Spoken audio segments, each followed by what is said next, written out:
C'est parti, mesdames et messieurs. Merci encore. Nandenge, tout le monde en a carambino, toujours dans le cadre Yakobeta Masolo Italie Mboka, Masolo ya politique. Et voilà, les lots, Kokutanana, Mwana Mboka, Willy Mishiki, Oyo, Tuling Tosolane Mwamuke. Tokosola Masolo Nini, Masolo Eza et Belé, tout comme Mekato Beta, moi quelques minutes.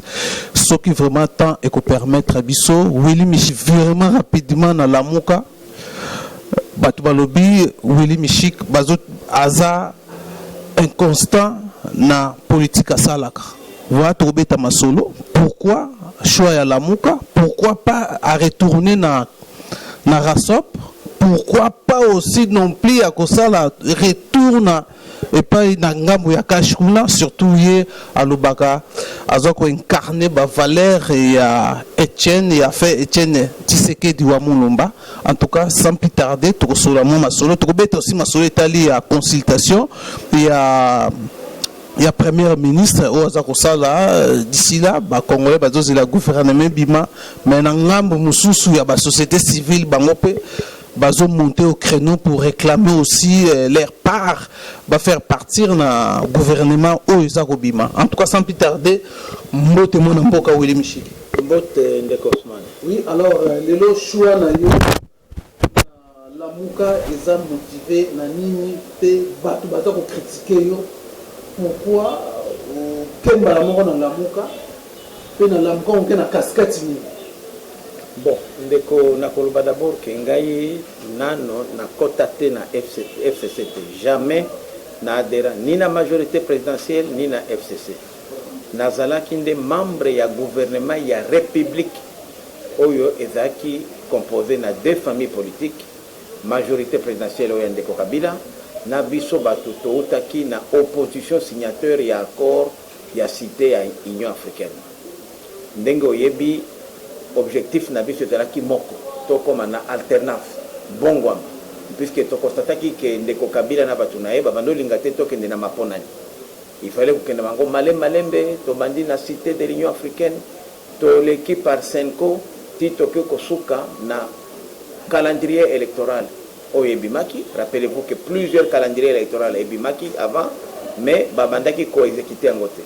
Yango tolobi lelo naza fier to komi na alternance combat nangai esili ya kena bande kwa il fallait maintenant nazonga na famille na biso yango wana famille politique na biso na moni idée na souci nanga bandakala ezalaka candidature unique ya opposition oyebi toza na bambisio ebele yango bande ko tukutani na Genève tolobi totia candidat na biso yango tozwaki ndeko na biso soldat du peuple Martin Fayulu comme moko na biso oyo ya ko représenter biso na ba élection engai en tant que leader à Nord Kivu na battre campagne pour na ce que utala même na circonscription kana ngai ya Walikale Martin a eu 85%, Ngamoko 51%. Donc na baba donc to beti bango penda solo. Donc na kota la moka le loté depuis novembre nde naza membre actif ya la moka. Même Martin Fayulu candidature na yo na continue. Bon puisque la moka est là qui plateforme électorale malheureusement il n'y a pas eu un regroupement la moka, il fallait au kota na regroupement moko. Alors na ba regroupement na kota ki na Rasop rassemblement avec Ndeko Olenga Koy. Voilà, alors pourquoi pas déjà abordage, yoza au quotidien na plateforme Moussou, pour ça la alliance na Bandeko à la Mouka. Non, en fait, Rasop a lelo positionné et tokené na ba élection, na évité ça va changer, mais Rasop a qui na regroupement mon côté. Bazaki ni la Mouka, ni Cash, ni FCC. Moutou na moutou, chaque candidat, chef de parti, avec une liberté yako pona esika akendaki navana ba collègue na biso tous quand on a bâti campagne comme bandeko beya so bango par exemple kuna na kananga et pas na dimbelenge azalaka ko soutenir Tshisekedi ba réalité à terrain oblige mais ngai j'ai fait un choix ngai na parti na ngai nana to pona ki la moka poto sunga bandeko na biso tous ya opposition pour éviter ma candidature, plusieurs candidatures aux oppositions. Voilà, alors maintenant on ressent vraiment que non, Willy Mishiki n'a parti politique na yo, rapidement, soit beaucoup se prononcer vraiment que vous êtes dans la Mouka, mais na ba réunion ba la Mouka, na ba rencontre ba la Mouka, vous allez formater. Dans ainsi réunion quand salamaka na la muka jusque là, il y a deux sortes de la muka. Il y a la muka comme plateforme politique où salamaki na élection pour la candidature unique. Yango bisonyo soto dans la kati. Maintenant aujourd'hui la muka est s'est restructurée. Je crois que parmi ma mission au coordonnateur Africa, Jean-Pierre Bemba Kozoa, il y a restructuration de la muka. Maintenant il faudra qu'on filtre banani bakokota pour présidium et élargi na ba chef fonction sur ba parti. Puisque jusque là combat na biso ezaki nano ya ko gagner élection.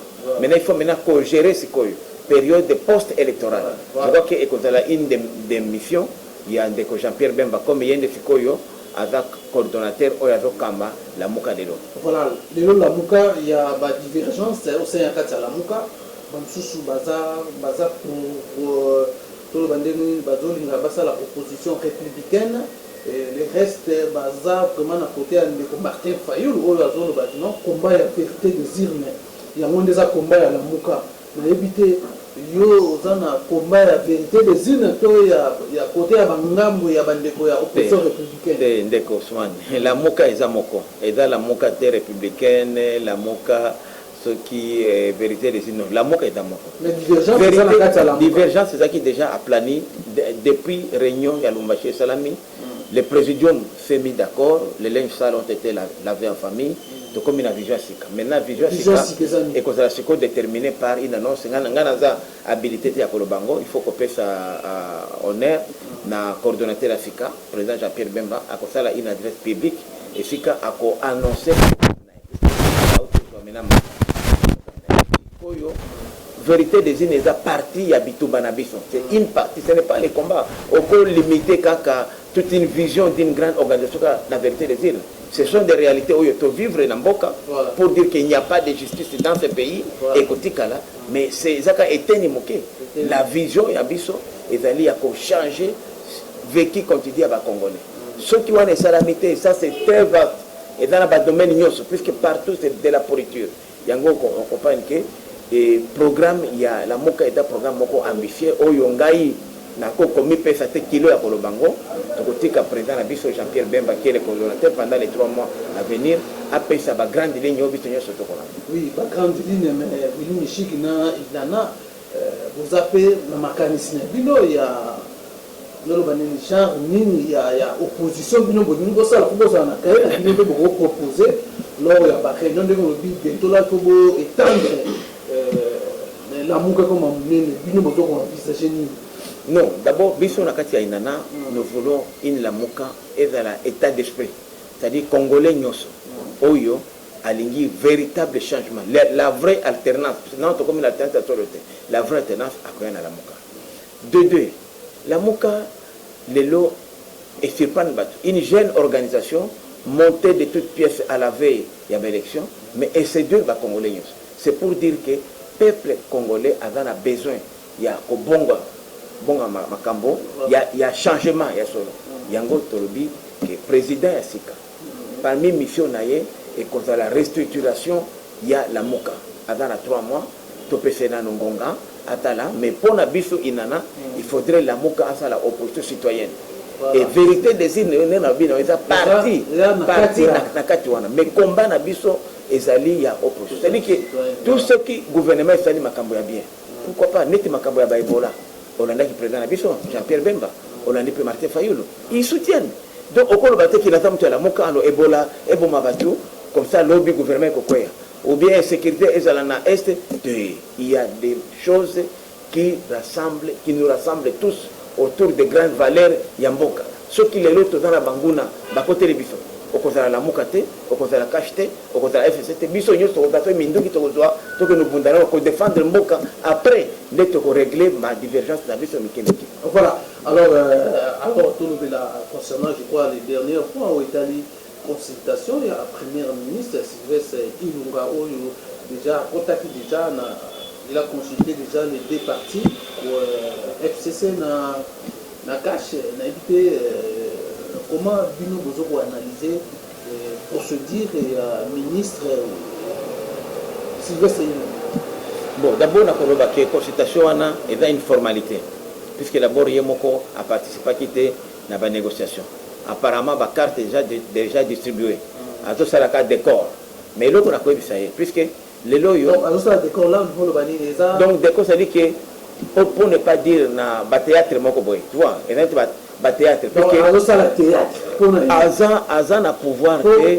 sur les organisations les deux regroupements wana puisque bango da deux regroupements wana basi bakangami puisque bakopesa 3 no na monité lelo bapesi kombo ya obe minako ministre ya finance ou Nemi ministre ya justice asala nani veto na bato wana ekuza moi pas pas na ye puisque idée azolo ba eza ma idée bien il faut d'abord bato baza puisque il ne faut pas seulement parler ya bato yo bazali poursuivi ou condamné pour ma crime manini mais il faut aussi compter il y a aussi des gens qui ne sont pas encore condamnés puisque justice ezaki na maboko na bango qui ne sont même pas poursuivis mais qui ont causé du tort à la République.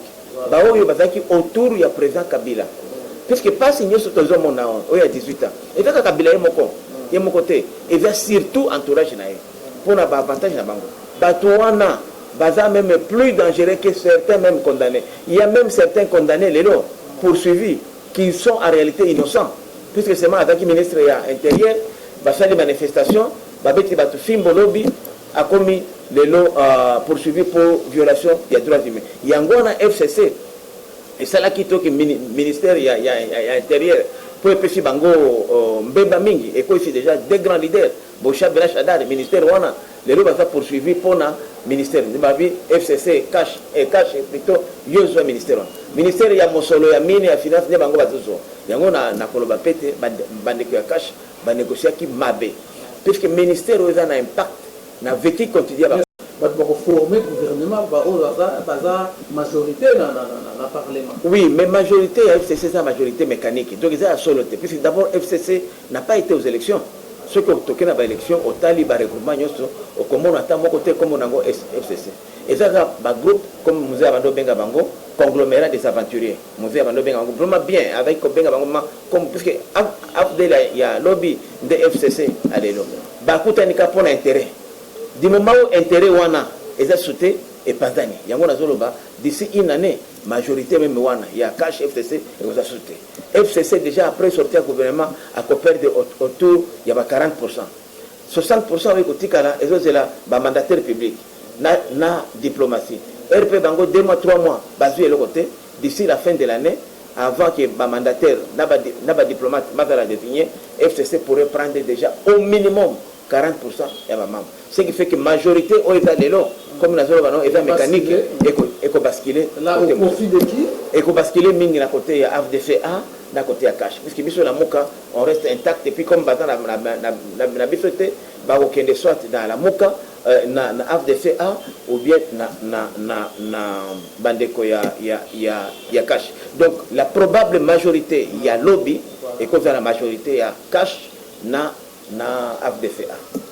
Ah, voilà. Alors, comment la position aussi à Bati, Lelo a quitté la famille politique à pouvoir. Est-ce qu'il faut que le Premier ministre tienne compte aussi normalement, la situation il y a politique en Bénéza qui s'est dessinée. Ce qui il faut tout ça, Mibeko, Yamboka. Majorité chef ya majorité na bango wana ezali Félix Chilombo Tshisekedi. Il y a des chefs ya coalition na bango FCC allié. Ce n'est pas Kabila. Et Motunyos, ceux qui le la moke le bimbo toke wana akozwa biso. Ceux qui FDCA le bito toke kuna yende asali majorité wana. Lelo FDCA à travers autorité puisque na landaki lelo ndeko honorable Nemi Mulanya alobi que FDCA et comme regroupement à part et dans son FCCT bandimi yango ndengwana yangwana bango baokota na kota na bangote ya FCC donc andimi yango or FDFA rien que na Sénat avant na 40% déjà il y a force politique tout le monde qui a élection ce sont des réalités toké na Assemblée nationale avant na 44 députés wana ba député yaye mais au ba parasite au bazaka wana ba chasser la casa ceux qui gauche à droite on estime que ndenge bazoloba bakoko mape ba 30 donc ba qui peut arriver à plus de 82 à 85 députés dans l'Assemblée nationale sokati ya cash nae il bakozala na force moko munene après sortir à gouvernement ba o bakozala dessus puisque la plupart des gens lobby nayo c'est ndenge musée vraiment bana ko qualifier bango bien musée c'est un visionnaire hein alors bi conglomérat des aventuriers ba aventurier ngo era intérêt ko société mutura mutu akozwa saki nae akii sika mususu espérant que ko ndia kozwa eloko donc majorité au nazoloba na pesi yango inane et ko sous majorité ce sont des faits. Je parle des faits, puisque moi, je n'ai pas d'expérience politique. Je n'ai pas de politique. Je suis ministre de 26 ans. Donc, on est sur mon état, mon pépé africain. Et on a un prophète, n'a pas prophète. Ils ont des expériences, il y a la politique. Donc, on a un cambo, l'avenir, il y a FCC. FCC est un avenir, mon côté, il va appeler à disparaître. Il y a un FCC de Kabila. Ceux qui ont une histoire, il y a un alongwa comme autorité morale puisque les lots ceux qui battirent na FCC na conglomérat ya ba yep et fimbi mais ceux qui ont na histoire afalite na ba pays mususu un ancien président c'est un sage oyo batunyo so ba ki recourir pa na ye ozala la muka ozala cash ozala FDFA FCC to recourir na sagesse na ye il faut aller au-dessus à mêler mais les loyo ya comme so na bitomba a comme na ring or ceux qui yo zo bunda na ring atoza nani arbitre moko pe mutako raté coup na adversaire et simbio or yoza vraiment mutumoko ya bwanya oza président honoraire bako ko beto bakubo été oza supposé atikali na ba ferme na kingasani kingakati kuna azana na makoki na ye azana na mbongo il a tout aza tuna besoin au contact atiki batu ya FCC bakene ko aloka autorité morale mutusu sinon ce qui continue ndengwana na histoire à côté la à côté les lois toujours les la lumumba ti les noms Kasavubu toujours les là tu sais qui n'a été que premier ministre donc yesi koyo bakolela ndenge ni ceux qui tisi koyo na comprendre attends le jeune bakileza moto mais maturité sagesse est à la ajouter il y a des gens qui sont plus sages et jeunes que ba vieux bazal vieux comme na 80 ans badaka mobulu azati mwana muke donc conseil na kopesa na ndeko Kabila Joseph ami benda na politique active ami alongwa na biloka ba SSC pour eza busoto et ko servir eloko te et ko salir davantage puisque et ko kambisa ngate lobby a comme humilié comme na ba président oya Soudan ozomona ndenge ba salier après sorti ba plus de décennies na pouvoir au moni Kadhafi ndenga kofi donc je crois que président Kabila nazo bisayo na ebi vraiment oza aussi mauvais teneng balobaka parce que na sala côté na yo muke mais entourage na yo wana ba grand prêtre wana ba homme d'affaires wana ba utiliser yote longwa na FCC za la sage oza sénateur à vie okoki na ona wana ce qui FCC resirte yoza sokunate oso tonga kiango ici voilà alors président pour nous souka déjà il y a aussi la société civile qui fait la pression base là aussi la carte gouvernement est-ce que dans la configuration actuelle est-ce que c'est aussi important va se figurer parmi les membres D'accord. Yango na zolo ba biso ba congolais toza na problème. Balo ba kabo solingi ko bomba congolais eloko. Koma yango. Po congolais ko tanga tate. Toza na beaucoup li konzi. Beaucoup li konzi et lobby ke ne concours bato bazo kende kuna. Ko sala gouvernement eza bato ba lobby bango ba gagna ki élection. Eza gouvernement de transition te eza gouvernement soki d'union nationale te ezali gouvernement ya bato balobi baganyaki élection na liste électorale namonaki kombo moko te regwa moko te société civile namonaki bango te c'est que le premier ministre a pu kosala et raison ko recevoir bato ya FCC na cash éventuellement aussi AFDC akoki kosenga bango ke na ba liste na bino boti ya bato ya société civile puisque la société civile il faut les cas puisque la société civile fait une affinité politique un rapprochement dans quelques regroupements c'est à travers les regroupements c'est l'unique sinon je vois mal un premier ministre responsable il est professeur d'université à qui de recevoir la société civile à consulter sur quel pied il y a article nini au consulter la société civile tout à fait aventure et moko c'est pas pour le séduire société civile est dans la mission et puis il y a une société civile ce que continue dans le gouvernement maintenant rôle na yo est nini puisque rôle na yo est aller contre pour le pouvoir mais yo comme le pouvoir il y a une société civile balongo la kazaka wana la société civile bala ta kazaka ya politique bala to bunda na bango yango ba na renga so na ring na ko beta yo narratif pour l'adversaire aussi mais société civile autorité morale président honoraire na beti au puisque aux en terrain ya bitumba ngaza maimai ngaza ex maimai donc esprit ya makira ngaza bitumba ozaka boyo mundu ko to mundi na yo donc société civile so ça les gens à procéder à côté société civile vraie société civile à côté la gouvernement puisque musala n'est parce que yo côté la gouvernement nani a côté la monitoring pour contrôler le gouvernement. Parce que yo au communication, au moniteur que bata aventurier wana, tika ba blague, toi la société civile wana. Voilà mesdames et messieurs, ça n'est fini. Merci na bien merci na Piscas Oyazaki derrière la caméra, tukutani mbala ya sima na numéro mususu, bye bye.